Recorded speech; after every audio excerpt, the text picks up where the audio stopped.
فرحتي لنا على هذه المشاركه اللي غادي تكون اليوم غتلتقي بها الجمهور ديال تيميتار، واش غتقدمي لهم اغاني امازيغيه. بالنسبه لمشاركتي في مهرجان تيميتار، كيشرفني اني نكون اليوم مشاركه في هذا المهرجان الكبير العالمي، وبالخصوص معايا فنانين من عرب كبار. لي الشرف انني نكون في هذا المهرجان، وان شاء الله كنتسنى جمهور كبير كبير كبير. كنتمنى ان شاء الله يكون اليوم ومساندني. بالنسبه للبروغرام غادي يكون ان شاء الله متنوع ما بين الفن الشعبيه وفن الراي، وغادي يكون ان ميلونج ان شاء الله قناوي ان شاء الله.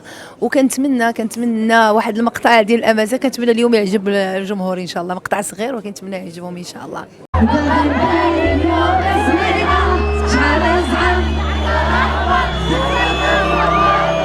لا نعطي العيالات اللي يسوسي كان ماشي رجاله.